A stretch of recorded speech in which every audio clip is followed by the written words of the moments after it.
No me dio tiempo ni de cerrar la puerta cuando escuché como el vaso explotaba contra el suelo, y todavía no sé si fue el ruido lo que me hizo temblar o la forma en que él me miraba, con esa mezcla rara de sorpresa y miedo que nunca había visto en su cara.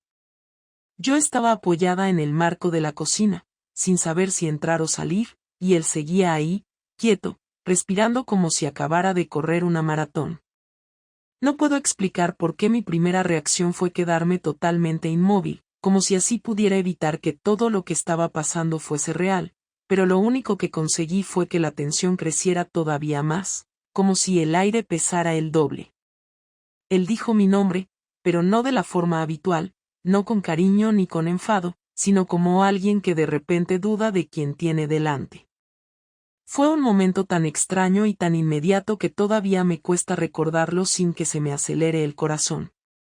Yo le dije que no era lo que parecía, que por favor se calmara, pero noté cómo se le tensó la mandíbula, y si alguna vez pensé que había visto a un hombre a punto de romperse, ese fue el instante.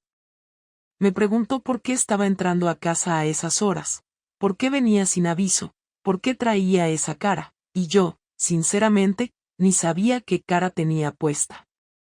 Sé que llevaba las manos frías. Sé que me temblaban los dedos.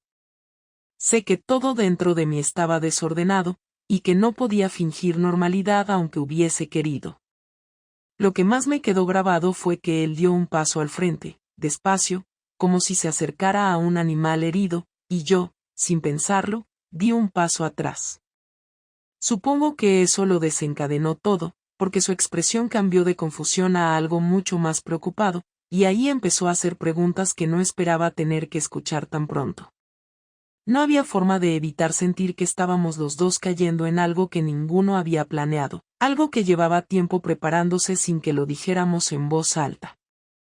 Lo curioso es que ni siquiera venía de un sitio comprometedor ni pasaba nada concreto en ese momento, pero mi propia reacción fue tan torpe, tan nerviosa, tan impropia de mí, que era imposible que él no sospechara. Me preguntó por qué me había quedado callada, por qué no le había contestado los mensajes, por qué parecía que estaba a punto de llorar. Yo intenté respirar hondo, intenté poner en orden una explicación sencilla, pero no me salía. Era como si la cabeza me fuera más rápido que la boca. Él seguía ahí, esperando, apoyado ahora en la encimera, pero su postura no era de enfado, era como si quisiera prepararse para algo que no quería oír. Me pidió que hablara, que dijera lo que estaba pasando, y me quedé mirando el vaso roto en el suelo, pensando en lo absurdo que era que un trozo de vidrio pudiera representar también lo que estaba pasando entre nosotros. Y aún así no dije nada. Ni una palabra. Creo que eso fue lo que más lo inquietó. No que llegara tarde, no que pareciera nerviosa, no que evitara su mirada, sino ese silencio mío que no encajaba con la persona que él conocía. Me tomó de la mano, un gesto suave, casi tembloroso, y me preguntó si estaba bien. No sé por qué, pero esa pregunta me dolió más que cualquier reproche. No estaba bien, claro que no, pero tampoco podía contarle por qué.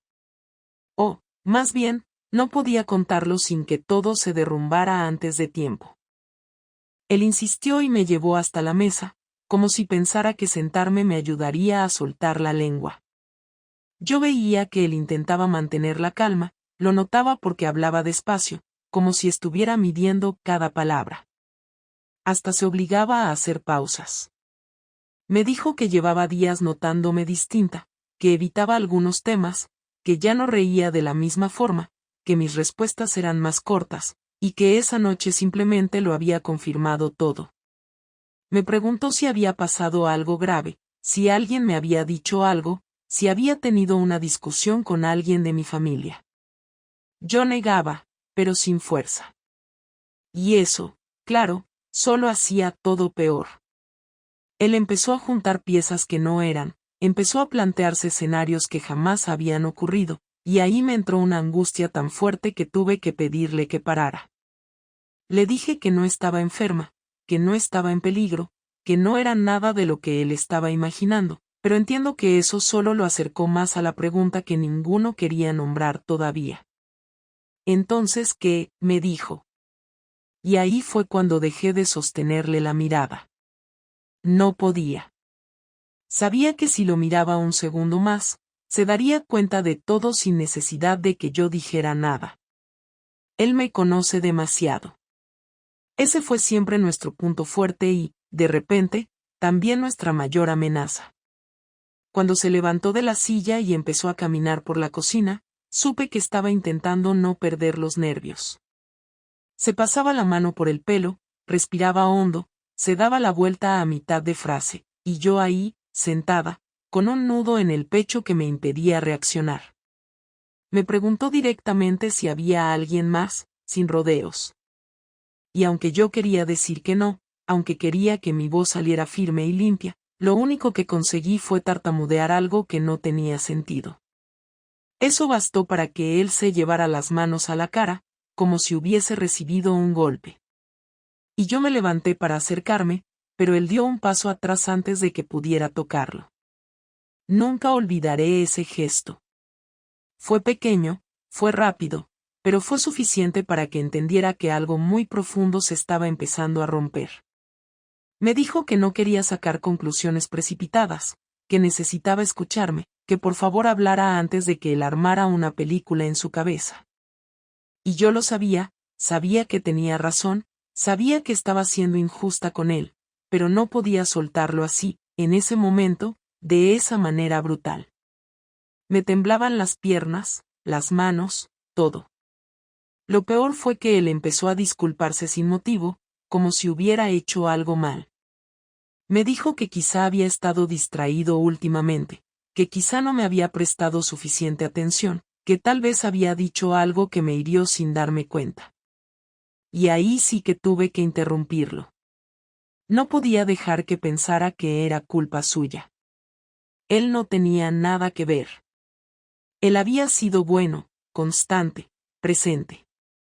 El problema era yo. Y lo peor era que todavía no sabía cómo convertir todo ese desastre emocional en palabras que no destrozaran lo que quedaba de nuestra vida cotidiana. Él me pidió que no le escondiera nada, que no lo dejara al margen de lo que me estuviera pasando, y yo tragué saliva porque por un instante pensé que ese podía ser el momento de decirlo todo. Pero me faltó valor. Le dije que necesitaba tiempo, que no estaba preparada para hablar, que por favor no insistiera esa noche.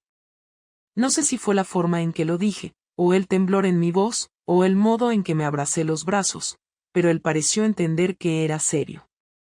No lo convenció, pero lo frenó. Me dijo que no iba a presionarme, pero que no podía seguir sin saber nada. Y yo asentí, sin saber cómo prometerle algo que aún no sabía si iba a poder cumplir. La tensión siguió ahí, suspendida entre nosotros, pero algo empezó a ordenarse dentro de mí, como si ese susto inicial, esa explosión emocional, me hubiese obligado a mirar de frente lo que llevaba semanas evitando. Entendí que no podía seguir en esa doble vida emocional que estaba construyendo sin darme cuenta, que tarde o temprano todo saldría a la luz, y que el silencio solo empeoraría el desenlace. Él recogió los trozos del vaso sin mirarme, y yo me quedé de pie, inmóvil, sintiendo que esa era la primera grieta visible de algo que no sabía si iba a tener arreglo. Pero también fue la primera vez que sentí que no podía seguir escondiéndome detrás de excusas vagas. Aquella noche no dije la verdad, pero fue el preludio inevitable de todo lo que vino después. Y aunque todavía no lo sabía, ese fue el inicio del mes en el que mi vida se desmoronó por completo. Nunca pensé que llegaría a un punto en el que tendría que controlar mi respiración para que no se me notara la culpa en la cara, pero eso fue exactamente lo que me pasó cuando conocí a Sergio, porque lo que empezó como algo completamente inofensivo terminó convirtiéndose en lo que menos imaginaba que sería capaz de hacer. A veces pienso que todo empezó mucho antes de que él apareciera, quizá en esas semanas en las que yo ya no sabía cómo hablar con mi marido sin sentir que cada frase era un gesto mecánico. Me acuerdo de que una tarde, mientras estaba recogiendo unas carpetas en la oficina, él se acercó a preguntarme algo sobre un informe, nada del otro mundo, pero fue la primera vez que me detuve a escucharlo con demasiada atención. Era directo, Tenía una forma tranquila de explicarse y no me hablaba con prisa, algo que en esos días se me hacía casi extraño. No sé qué parte de mí reaccionó de forma tan exagerada, pero sentí un alivio ridículo por tener una conversación normal sin esa sensación de tensión que ya llevaba conmigo incluso en casa. Y no fue atracción al principio, ni intención de nada, fue solo la comodidad de que alguien me hablara sin pedirme explicaciones, sin intentar adivinar qué me pasaba, sin notar mi silencio como si fuera una alarma. Recuerdo que me fui a casa pensando que ya estaba yo imaginándome cosas, que no pasaba nada, que estaba agotada y punto. Pero la segunda vez que hablamos ya no fue igual. Fue una mañana que llegué antes de tiempo y me lo encontré calentando café en la máquina. Me ofreció uno, se quedó allí conmigo y empezó a preguntarme cosas normales, como si no hubiera prisa por volver al trabajo. Me dijo que llevaba años en el departamento, que casi nadie lo tenía en cuenta porque solía trabajar por su cuenta, y yo me reí un poco porque entendía perfectamente lo que quería decir. Me preguntó si todo estaba bien conmigo porque me veía cansada, y ahí me incomodé, no quería que nadie leyera tanto en mí. Le dije que simplemente había dormido mal, pero él me miró como si no se creyera ni una palabra, aunque no insistió.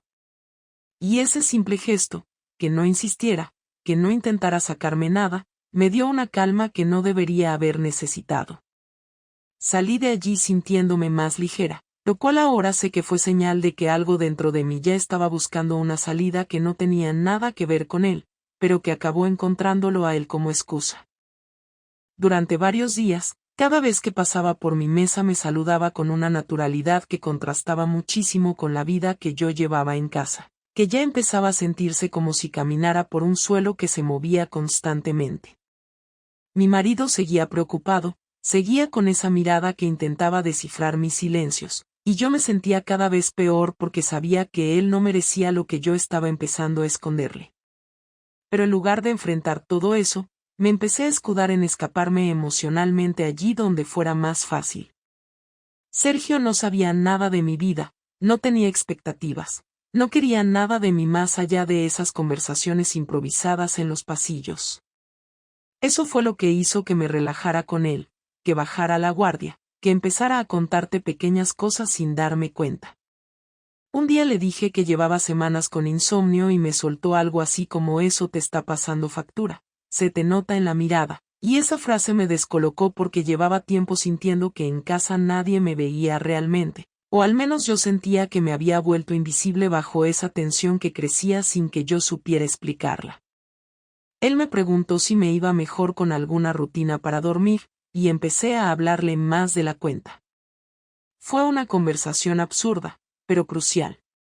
Fue la primera vez que sentí que alguien me estaba escuchando sin juzgarme, sin pensar que había un problema por resolver en cada frase que yo decía. No sé cuándo exactamente empecé a buscarlo con la mirada. Tal vez cuando empecé a retrasarme a propósito unos minutos para coincidir en la máquina de café.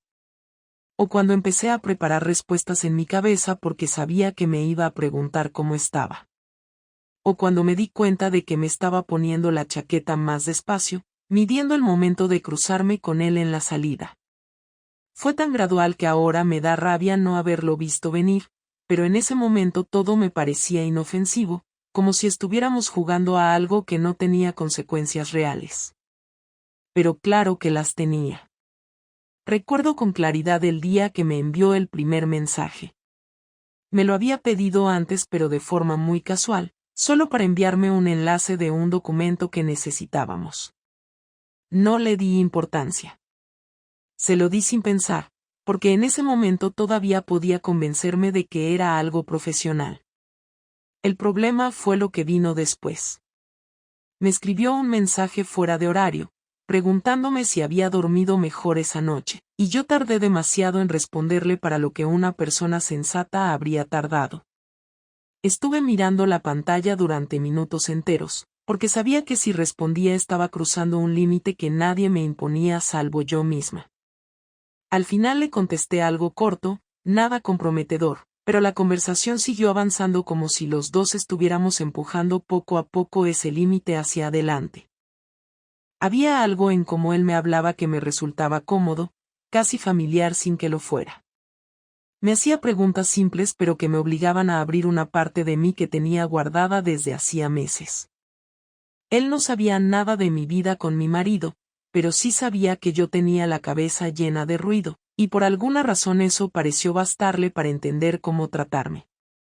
La primera vez que me dijo si necesitas hablar, aquí estoy, sentí un tirón inesperado en el pecho, como si me estuviera ofreciendo exactamente lo que yo había estado evitando aceptar en casa. Alguien que me escuchara sin sentirse responsable de arreglarme.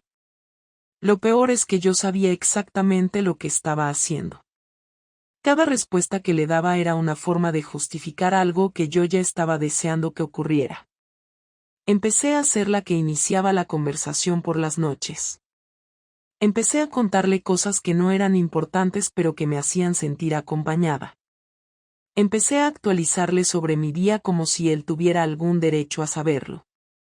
Y aunque no había nada físico, aunque no había nada explícito, yo sabía que ya estaba metida en algo que iba más allá de lo que podía admitir. La primera vez que quedamos fuera del trabajo no fue algo planeado. Fue un jueves que salimos a la misma hora y él me preguntó si quería tomar algo rápido antes de irme a casa. Dudé, claro que dudé, pero la verdad es que también lo estaba esperando sin darme cuenta.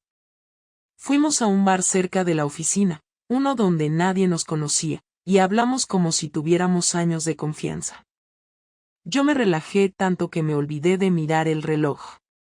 Me olvidé de que había alguien en casa preguntándose por qué yo no llegaba. Me olvidé de todo lo que estaba en riesgo. Recuerdo que cuando me levanté para irme él me tocó el brazo de forma suave, casi imperceptible, pero suficiente para que yo sintiera que ya no estábamos en un terreno neutral. No me besó, no me dijo nada inapropiado, pero esa mano en mi brazo fue un punto de no retorno. Me temblaron las piernas cuando salí del bar, y mientras caminaba hacia el metro supe perfectamente que estaba a punto de meterme en algo que nunca podría deshacer. La noche que todo cruzó el límite que quedaba fue una noche cualquiera para cualquiera menos para mí. Volví a escribirle desde la cama, con mi marido en la otra habitación, y la conversación se volvió más íntima de lo que debería. Me preguntó directamente si estaba bien con mi relación, y en lugar de cortar la conversación como debería haber hecho, empecé a decirle cosas que jamás debería haber dicho. Él me dijo que no quería meterme en problemas, pero tampoco cortó nada. Me dijo que llevaba tiempo sintiendo que yo me alejaba del mundo, que parecía sola incluso cuando estaba rodeada de gente, y ahí ya no pude sostener la distancia emocional que había estado fingiendo. Cuando me dijo que quería verme fuera del trabajo sin excusas, sin pretextos, sin barullo alrededor, sentí una mezcla de miedo y alivio que me dejó paralizada. Le dije que no podía. Lo repetí 2 veces. Pero él me dijo algo que me derrumbó. No te estoy pidiendo nada. Solo quiero entender qué te pasa. Esa frase fue la que me hizo aceptar. Lo que ocurrió después todavía me cuesta procesarlo con claridad. Nos vimos en un parque alejado, uno que yo ni conocía, y hablamos durante más de 1 hora. Yo lloré. Él me escuchó.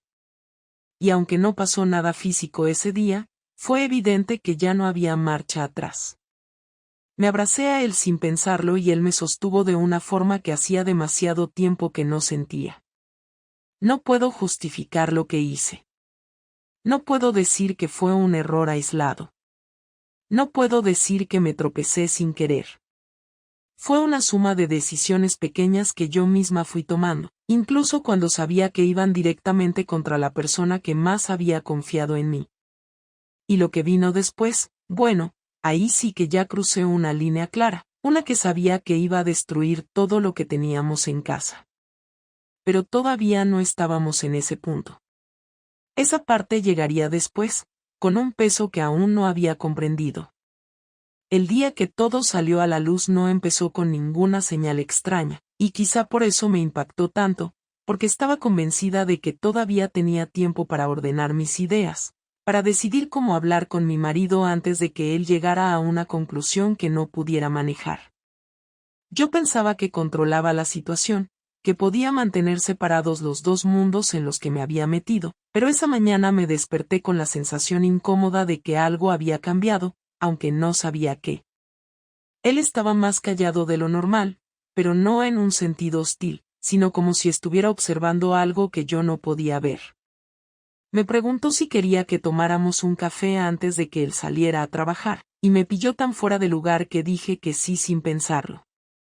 Nos sentamos los dos, uno frente al otro, y hubo un silencio largo, incómodo, casi insoportable. Yo me distraje mirando cómo él removía su café, como si esa pequeña acción pudiera evitar lo inevitable. Hasta que levantó la vista y me dijo que necesitaba que le explicara algo que llevaba días intentando procesar. En ese instante sentí el cuerpo entero tensarse, como si supiera que todo lo que había escondido detrás de mis evasivas había llegado a su límite. Él me dijo que no quería acusarme de nada, que ni siquiera sabía exactamente qué estaba ocurriendo, pero que ya no podía fingir que no veía la distancia entre nosotros. Me explicó que ese fin de semana, mientras yo estaba en la ducha, escuchó una conversación mía que no tenía intención de que él oyera. En cuanto lo dijo, sentí un vuelco en el estómago porque supe perfectamente a qué se refería. Yo había contestado un mensaje de Sergio con un audio rápido, uno que pensé que había grabado en silencio, uno en el que le decía que necesitaba tiempo para pensar, que no sabía cómo manejar nada. Yo creía que él no había escuchado nada, pero al parecer había pasado por el pasillo en el momento exacto en el que yo lo envié. Me dijo que no había entendido todo, pero sí lo suficiente como para darse cuenta de que ese mensaje no era para una amiga ni para nadie que él conociera. Me preguntó directamente quién era. Ni siquiera me gritó.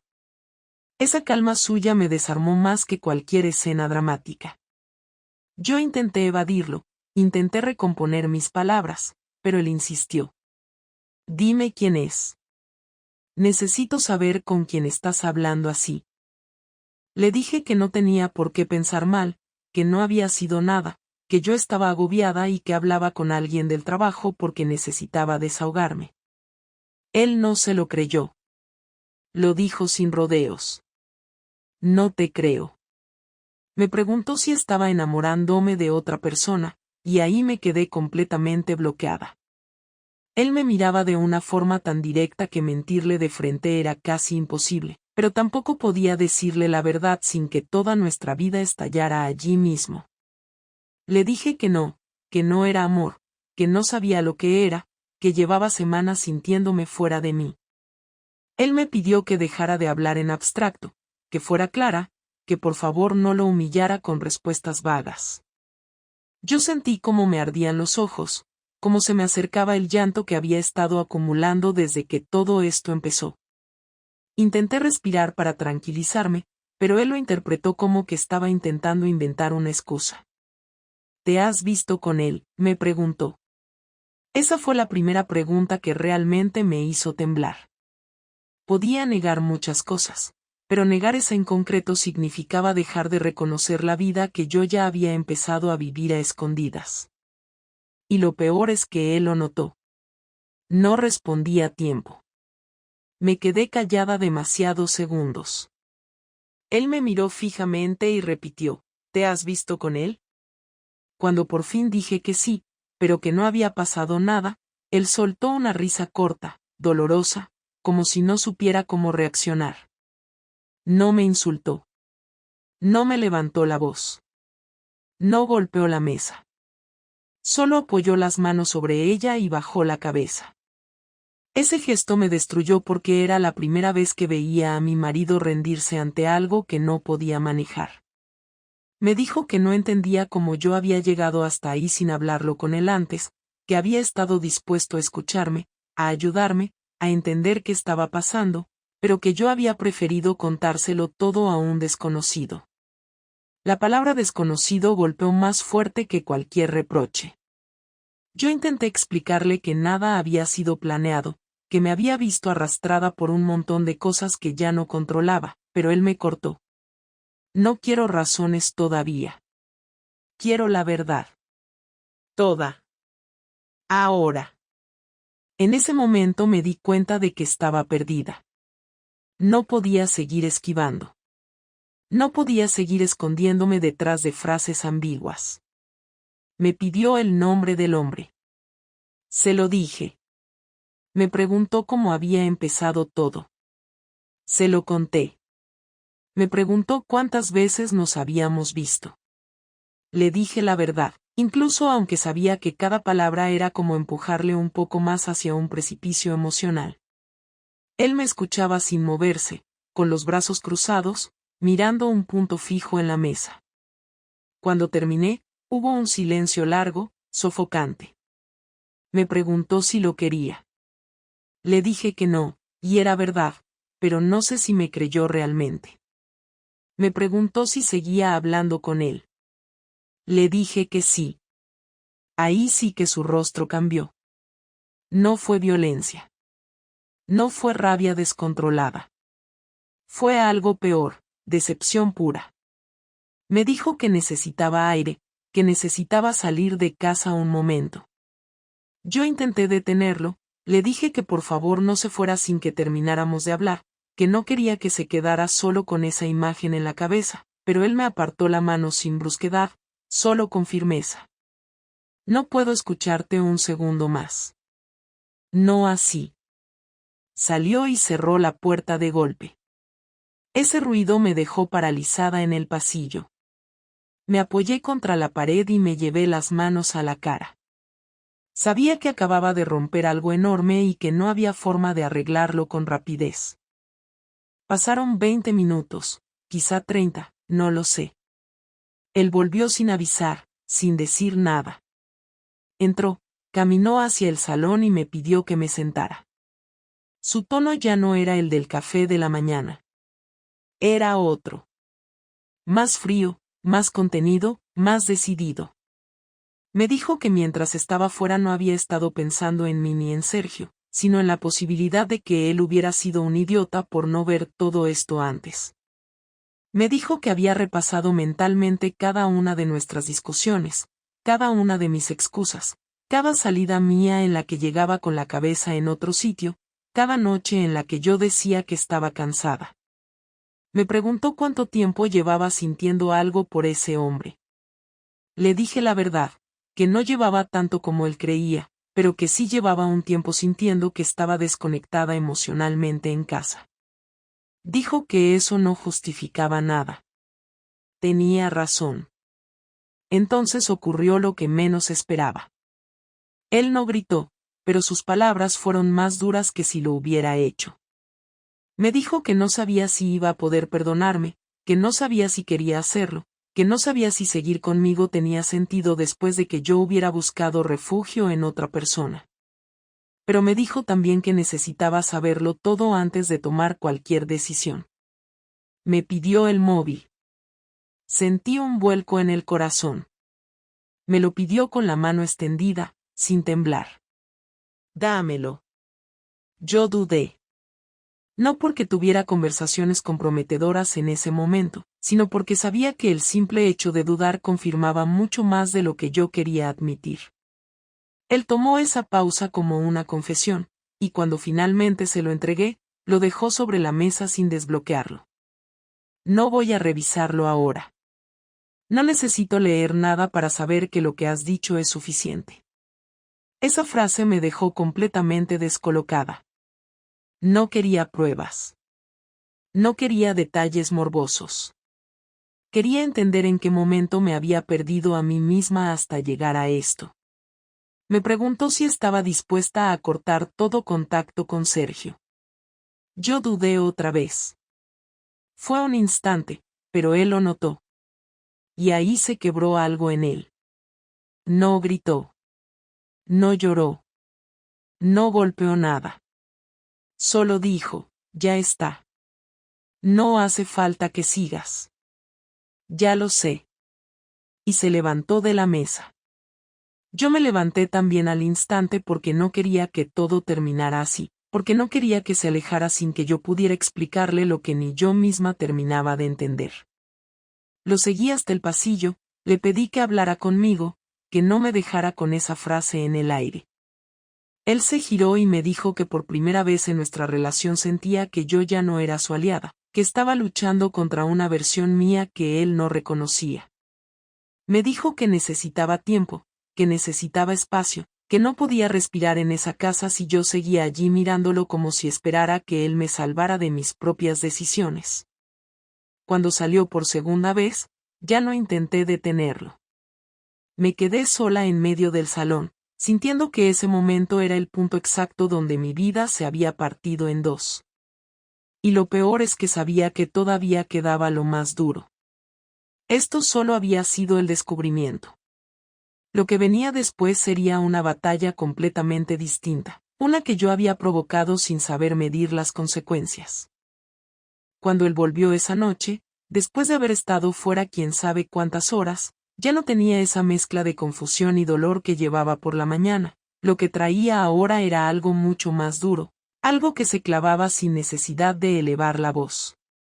Entró sin mirarme, dejó las llaves en la mesa del recibidor con un golpe seco y se quedó de pie, como si no supiera si seguir caminando o darse media vuelta y marcharse otra vez.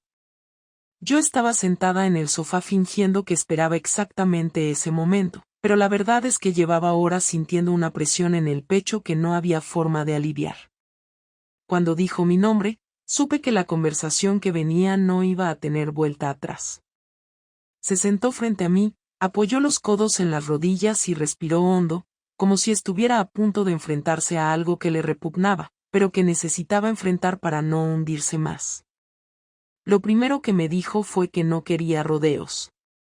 Que necesitaba escucharme hablar sin pausas, sin medias confesiones, sin frases calculadas. No quiero que me digas lo que crees que me va a calmar. Quiero que me digas la verdad entera. Sin protegerme. Sin suavizar nada. Yo asentí, aunque por dentro estaba deseando que hubiera una forma de escapar de lo que venía. Él me preguntó si había seguido hablando con Sergio desde que salió por la mañana. Le dije que no, que había apagado el móvil. Me dijo que eso no cambiaba nada, pero que al menos demostraba que me quedaba un mínimo sentido de responsabilidad. Y antes de que yo pudiera contestar algo, continuó. Quiero que me digas qué sientes por él. No quiero la versión que te hace quedar bien. Quiero la verdadera. Sentí un nudo subiendo desde el estómago hasta la garganta. Yo sabía que no estaba enamorada, pero también sabía que lo que él quería escuchar era tan diferente de lo que yo podía decir sin destruirlo completamente que tuve que cerrar los ojos un segundo antes de responder. Le dije que no sentía amor por Sergio, que lo que me había pasado era un desorden emocional que yo misma no sabía manejar, que había encontrado en él una forma de escape que nunca debió existir. Él me interrumpió enseguida. No hables como si estuvieras haciendo un análisis psicológico de un caso ajeno. Háblame como tu marido. Dime qué te dio el que no pudiste pedirme a mí. Ahí se me cayó todo lo que había preparado mentalmente. Le dije que no había sido lo que él no me daba, sino lo que yo no sabía pedir, que llevaba meses sintiéndome desconectada, que había empezado a buscar tranquilidad en sitios equivocados, y que me faltó valor para decírselo en el momento adecuado. Él negó con la cabeza, con una tristeza que me hizo sentir una vergüenza insoportable. Eso no explica nada. Eso es una descripción elegante, pero no dice nada. Dímelo claro, ¿sentiste deseo por él? Yo bajé la mirada. No quería decirlo en voz alta porque sabía lo que implicaba. Pero él insistió. Dímelo. Así que lo dije. Sí. Lo sentí. Y su rostro se contrajo como si hubiera recibido un golpe directo. Se levantó bruscamente, empezó a caminar por el salón como alguien que intenta escapar de sus propios pensamientos. Me dijo que lo peor no era el deseo en sí, sino la forma en que yo lo oculté mientras seguía durmiendo a su lado, mientras él intentaba entender qué estaba ocurriendo con nosotros. Te vi alejarte, pero nunca imaginé que estabas dejándome por dentro. Yo quise responder, quise decirle que no había dejado de quererlo, que no había sido un reemplazo, que no había comparación posible, pero se giró antes de que yo pudiera empezar la frase. No hables de quererme ahora. Me has querido de una forma que no impidió nada de lo que hiciste. No me sirve. Hubo un silencio que se hizo tan denso que parecía imposible romperlo. Yo respiraba con dificultad. Él estaba apoyado en el marco de la ventana, mirando hacia afuera como si allí hubiera una respuesta que le permitiera entenderme. Cuando volvió a hablar, su voz sonaba más controlada, pero más cortante. Me preguntó si planeaba seguir viendo a Sergio si él no hubiera descubierto nada. Esa pregunta me atravesó.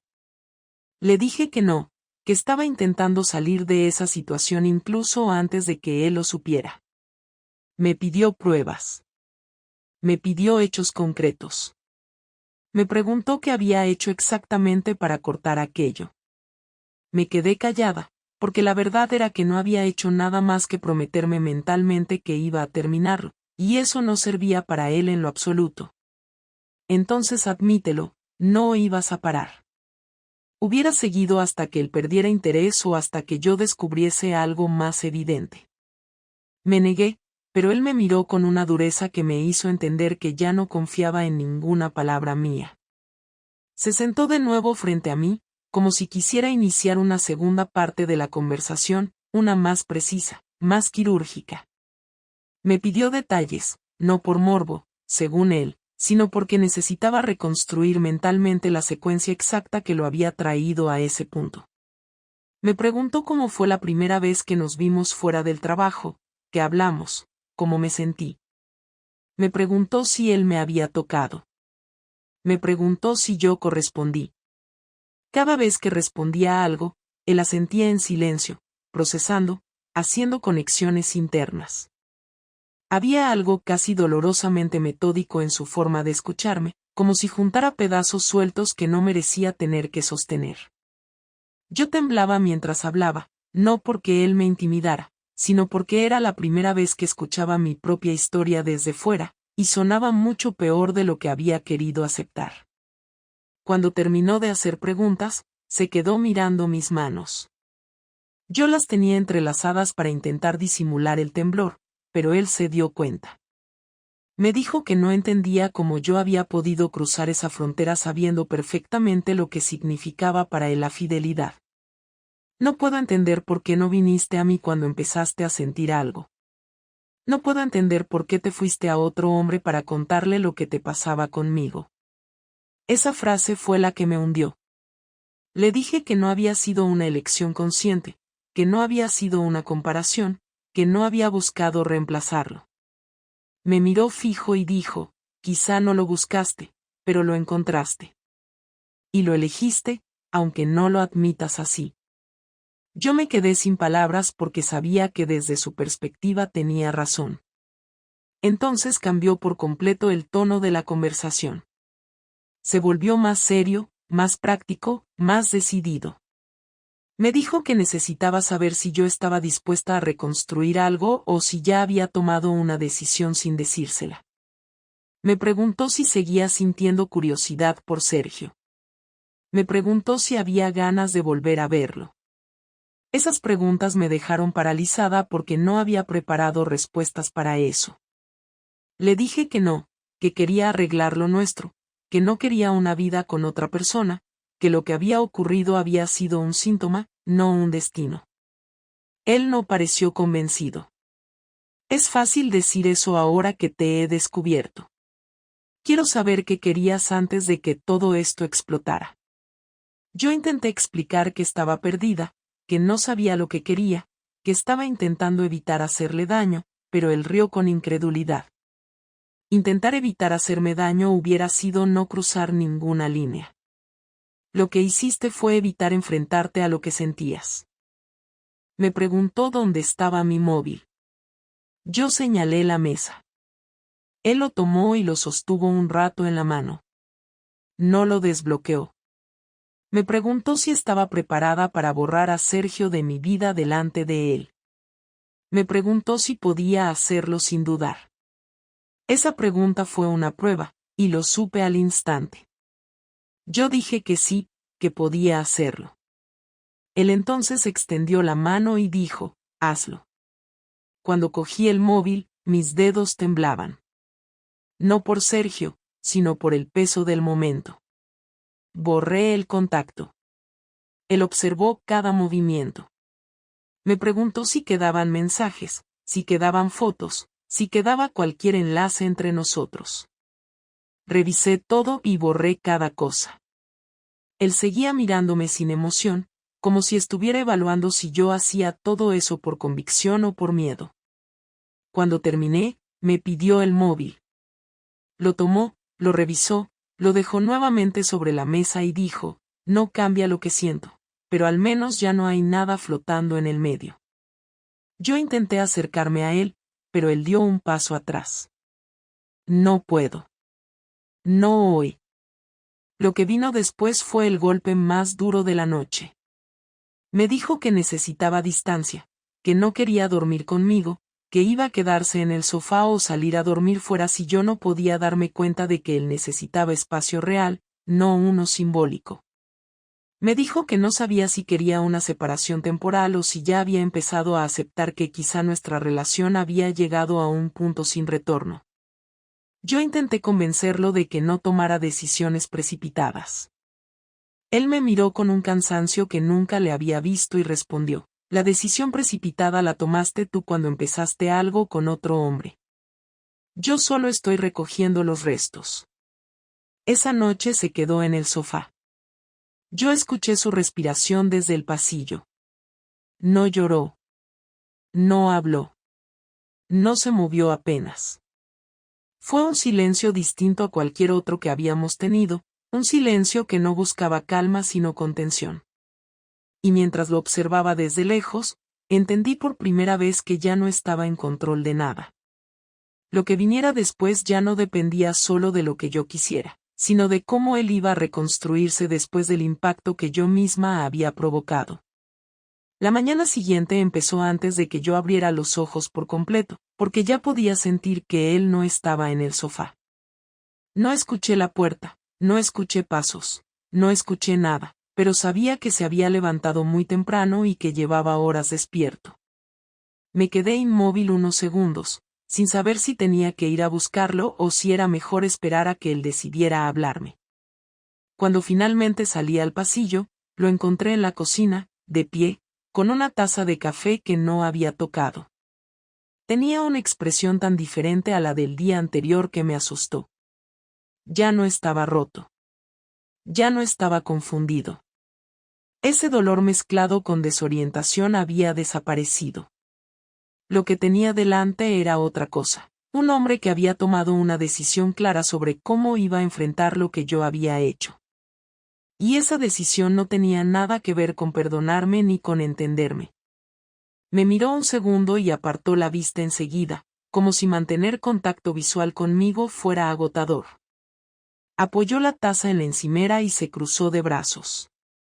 Hoy no vamos a hablar de tus emociones, dijo. Hoy vamos a hablar de las consecuencias. Su voz estaba tan controlada que me dejó fría. Me explicó que después de la conversación de la noche anterior, había pasado horas revisando mentalmente todo lo que había vivido conmigo en los últimos meses, pero que esa parte ya había terminado, que no iba a seguir analizándome ni intentando comprender mis motivos. No voy a pasarme semanas intentando descifrar qué querías decir con cada gesto. No voy a humillarme buscándole sentido a lo que hiciste. Me dijo que había decidido tomar el control de la situación de una forma que le permitiera recuperar estabilidad, incluso si eso me dolía o me dejaba sin argumentos. Yo quise preguntarle qué significaba eso, pero levantó la mano para detenerme. No interrumpas. Te lo voy a explicar todo. Me senté sin protestar, porque entendí que ese momento no me pertenecía a mí, que era él quien tenía la palabra y que lo mejor que podía hacer era escuchar sin intentar suavizar nada. Comenzó diciéndome que había decidido distanciarse de mí de manera tangible, no simbólica. Que a partir de ese día él iba a dejar de compartir conmigo cualquier espacio emocional y que solo hablaríamos de cosas estrictamente necesarias para la convivencia. No voy a ser tu pareja durante un tiempo, dijo. Voy a ser alguien que vive contigo mientras decides si te queda algún lugar en su vida. Esa frase me golpeó tanto que sentí que el aire se me escapaba, pero él no me dio tiempo ni para tragar saliva. Continuó diciéndome que no iba a aceptar ningún gesto mío que pareciera un intento desesperado por arreglar las cosas si no era coherente con mis actos. No me pidas abrazos. No me digas que me quieres. No intentes acercarte para aliviar tu culpa. Si quieres demostrar algo, tendrás que hacerlo con hechos. Yo ya no pienso creer en tus palabras. Me explicó también que había decidido poner límites muy concretos para recuperar la seguridad que había perdido. Dijo que necesitaba evitar cualquier situación que lo hiciera sentir vulnerable conmigo. A partir de hoy, duerme en el otro cuarto. Yo me quedo en la habitación. Y si algún día quiero hablar contigo, te avisaré.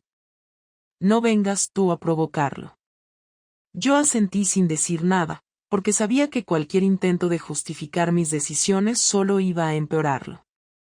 Pero lo que vino después fue todavía más inesperado. Me dijo que, para evitar que yo siguiera escondiendo cosas, había decidido que quería acceso a toda mi agenda del trabajo, mis horarios, mis reuniones y cualquier desplazamiento que hiciera. No porque quiera controlarte, dijo, sino porque necesito saber si estoy viviendo con alguien que sigue teniendo dobles vidas. Yo sentí un nudo en la garganta, pero no dije nada. Sabía que había perdido cualquier derecho a poner límites. Después pasó a una parte que me dejó completamente descolocada. Me dijo que había decidido recuperar algo que él consideraba justo, mi tiempo. Durante meses estuviste dedicando energía emocional a otro hombre mientras yo hacía mi vida alrededor de una mentira. Quiero equilibrar eso. Y entonces me explicó que, desde ese día, él iba a usar mi presencia como una forma de enfrentarme a lo que había roto. No me lo dijo con crueldad, lo dijo con una precisión que me dejó temblando. Cuando te pida algo, lo haces. No porque seas mi sirvienta. Porque necesito ver si estás dispuesta a reparar lo que rompiste sin quejarte, sin buscar excusas. Me dijo que no iba a pedirme nada humillante, pero que sí iba a exigirme responsabilidad, constancia y actos concretos que demostraran que yo realmente quería reconstruir algo con él. No pienso esforzarme si tú no te esfuerzas el doble. Tú eres la que cometió la traición, no yo. Dejó un momento de silencio antes de continuar y ese fue quizá el instante más duro, porque lo vi respirar profundamente, como si estuviera conteniendo algo que no quería mostrarme.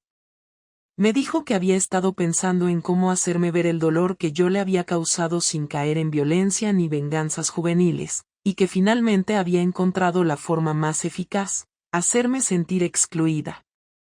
Mientras tú tenías tu refugio emocional con otro hombre, yo estaba aquí pensando que solo estabas cansada. Ahora quiero que tú sientas lo que significa que la persona con la que compartes la vida no te deje entrar. Me explicó que durante un tiempo iba a ignorarme deliberadamente, que iba a construir una rutina donde yo no tuviera ningún peso emocional, que iba a dejar de contarme cosas, de compartir problemas, de preguntarme cómo estoy. Tú creaste un mundo sin mí. Ahora te toca vivir uno donde yo puedo vivir sin ti. Intenté intervenir, intenté decirle que entendía su necesidad de protegerse, pero él volvió a levantar la mano. Aún no he terminado. Su tono no era violento.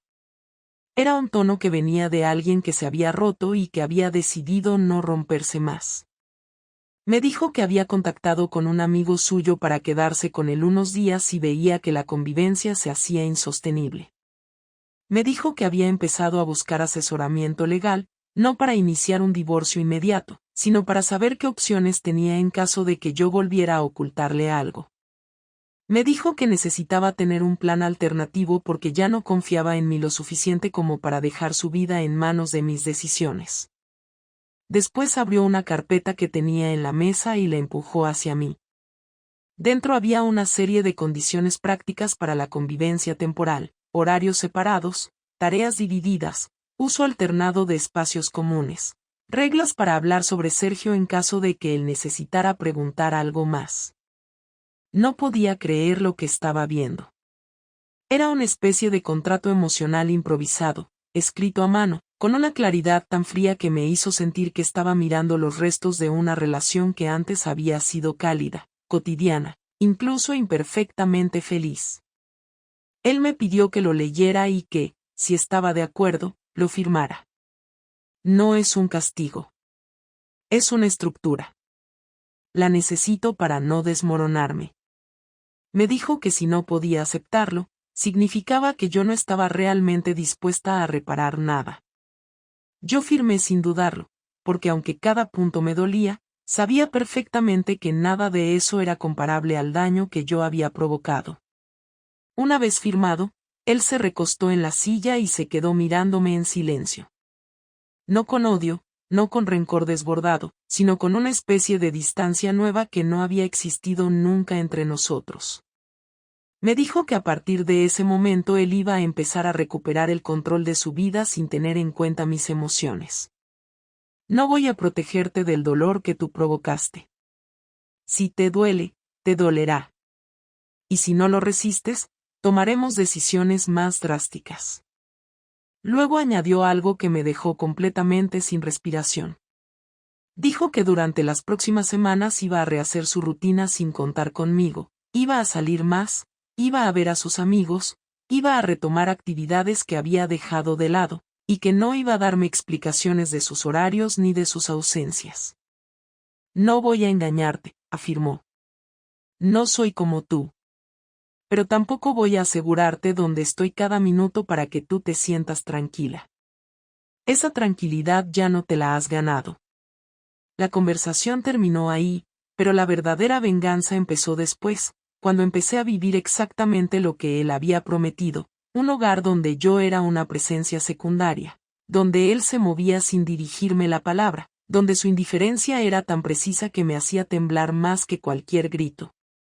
Y lo peor fue que cada uno de esos gestos me mostraba un reflejo exacto de lo que yo le había hecho sentir sin darme cuenta. Los días que siguieron a aquella conversación se convirtieron en una especie de territorio desconocido para mí, un espacio en el que cada gesto tenía un peso específico y cada silencio era una consecuencia directa de lo que yo había provocado. No hubo gritos, no hubo discusiones, no hubo escenas teatrales. Lo que hubo fue algo mucho más difícil de enfrentar. La distancia calculada de alguien que había decidido protegerse mientras me obligaba a enfrentar la realidad sin adornos. Él se movía por la casa con una precisión casi quirúrgica, hablándome solo cuando era estrictamente necesario y siempre con un tono neutro que me resultaba insoportable porque me hacía sentir que ya no pertenecía a su mundo. Lo veía salir temprano, arreglado, sin decirme a dónde iba, lo veía llegar tarde sin dar explicaciones, y yo, que antes nunca había sentido la necesidad de controlar sus horarios, empecé a sentir un vacío en el estómago cada vez que escuchaba la puerta cerrarse detrás de él. Era como si estuviera viviendo en un hogar que conocía solo por memoria, no por presencia compartida. Una noche, después de varios días sin cruzar más que un par de frases necesarias, me atreví a acercarme mientras él estaba sentado en el comedor revisando unos documentos.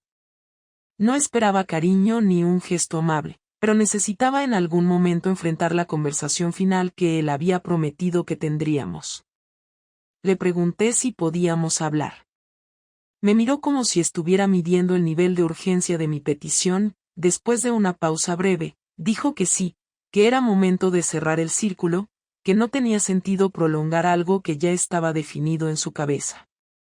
Se sentó más recto y dejó los papeles a un lado, y supe por la forma en que exhaló que estaba conteniendo muchas cosas pero que no quería mostrarlas.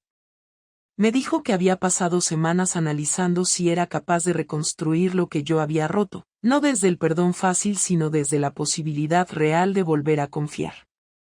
No puedo prometerte nada, dijo, pero puedo escucharte una última vez antes de decidir qué quiero hacer con mi vida. Yo asentí, respirando como si el aire me costara más de lo habitual. Le dije que quería hablarle sin justificarme, que entendía perfectamente que mis motivos no reparaban el daño, pero que necesitaba que supiera cómo había llegado a perderme así. Me escuchó sin mover un músculo. Le conté que llevaba meses sintiéndome desbordada, que me costaba comunicar lo que me pasaba porque temía que pareciera que estaba culpándolo a él, y que cometí el error más grave que una persona puede cometer en una relación: buscar alivio fuera en lugar de enfrentar la incomodidad dentro. Cuando terminé, él no respondió inmediatamente. Se quedó observando mis manos, que temblaban sin que yo pudiera evitarlo. Finalmente levantó la mirada y dijo que esas palabras llegaban tarde, que él habría ofrecido todo si yo se lo hubiese pedido a tiempo, pero que ahora ya no sabía si podía creerlas. No sé si estás diciendo esto porque lo sientes o porque tienes miedo a perderme, dijo, y esa frase me atravesó por completo porque tenía razón. En ese momento ambas cosas eran ciertas. Le pregunté si quería que me fuera de la casa durante un tiempo, porque no quería seguir haciéndolo sentir atrapado en una convivencia forzada. Él negó lentamente y me dijo que no buscaba echarme ni castigarme con expulsiones físicas, que si tomaba la decisión de terminar conmigo no iba a hacerlo de forma impulsiva ni cruel.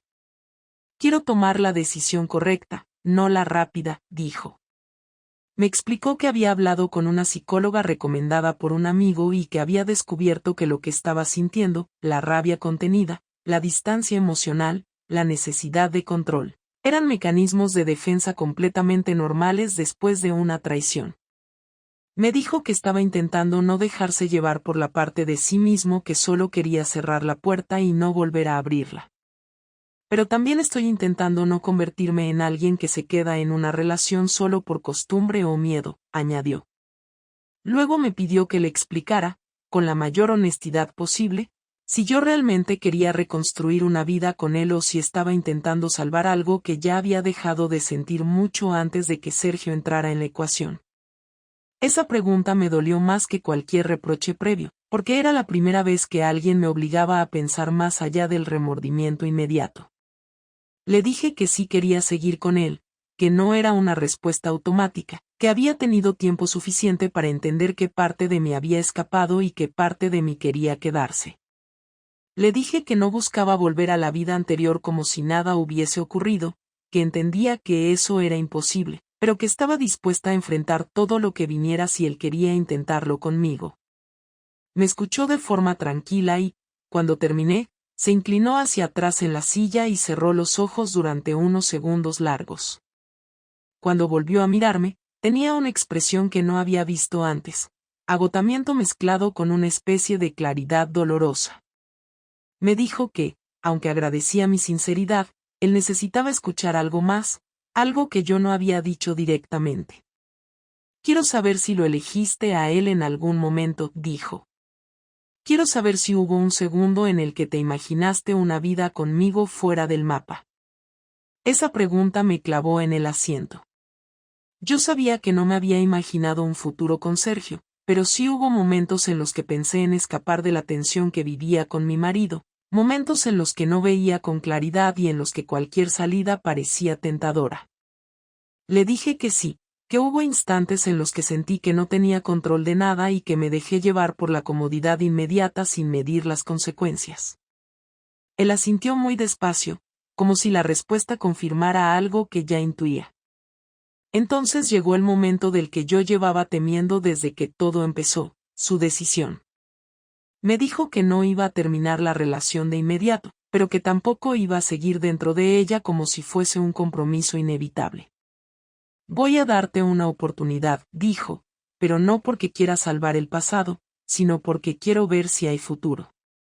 Me explicó que durante un tiempo íbamos a seguir con las reglas establecidas, no como castigo sino como estructura, y que la manera en que yo me comportara en ese periodo definiría más que cualquier conversación. No me sirve que digas que quieres cambiar.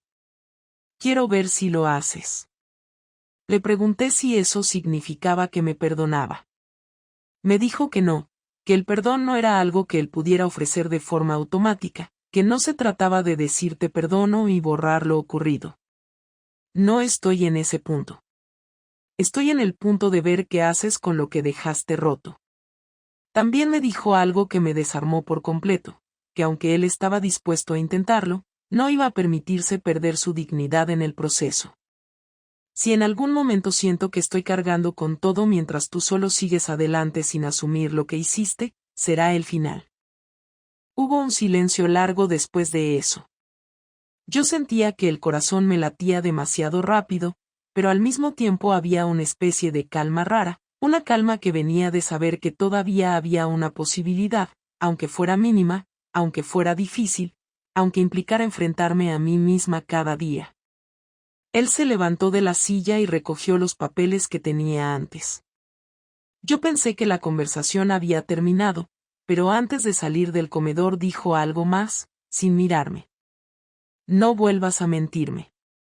Ni en cosas pequeñas. No sobreviviríamos a una segunda vez. Y supe que eso no era una advertencia. Era un límite. Los días siguientes no fueron fáciles. La distancia seguía ahí, pero ya no era una venganza, sino un proceso. Había momentos en los que él se mostraba un poco más cercano, momentos en los que incluso respondía a un comentario mío sin ese tono neutro que me había estado matando lentamente. Era como si estuviera probando el terreno, como si se permitiera sentir un poco sin arriesgar demasiado. Yo hacía todo lo que podía para demostrarle, sin agobiarlo, que estaba comprometida con reparar lo que había roto. No era una lucha contra Sergio. Era una lucha contra la parte de mí que había permitido que eso sucediera. La última conversación la tuvimos casi un mes después del día en que todo estalló. Estábamos los dos en la terraza, con un silencio que ya no era hostil sino reflexivo. Él me dijo que había visto cambios, que había visto esfuerzo real, pero que todavía no sabía si podría volver a sentir lo mismo que antes. No quiero mentirte, dijo. No sé si llegaré a confiar como antes. Pero sí sé que quiero intentarlo. Me dijo que no sería un camino rápido, que habría días malos y días buenos, y que si yo esperaba una reconciliación inmediata, no iba a ocurrir. Yo le dije que no quería rapidez, que quería honestidad. Él me miró como si estuviera viendo a una persona distinta a la que había visto el primer día del descubrimiento. Me dijo que también había aprendido cosas, que había entendido que ninguna relación es invencible por sí sola, que a veces el silencio puede ser más destructivo que cualquier discusión. Tú elegiste mal, dijo. Yo elegí no preguntar a tiempo. Era la primera vez que me reconocía aunque fuera un mínimo de responsabilidad compartida, y eso me sorprendió. No porque me quitara culpa, sino porque me hizo ver que él también estaba reconstruyéndose desde otro lugar. Cuando se acercó y me tomó la mano, no lo hizo como antes, no lo hizo con la confianza de siempre, pero lo hizo con una intención clara, seguir adelante, aunque doliera, aunque costara, aunque nada garantizara que funcionaría. Y ese gesto, tan sencillo en apariencia, fue el primer acto real de reconciliación. No puedo decir que todo quedó resuelto. No puedo decir que volvimos a lo que éramos. Pero sí puedo decir que, por primera vez desde que todo empezó, sentimos que teníamos un camino. No uno perfecto. No uno fácil. Pero uno posible. Y aprender eso fue la lección más dura que me dejó todo este proceso, que el amor no desaparece de golpe, pero tampoco se repara solo. Que a veces lo único que queda es la voluntad de seguir, incluso cuando lo que duele no se ha ido del todo. Y que, si tienes suerte, esa voluntad es compartida.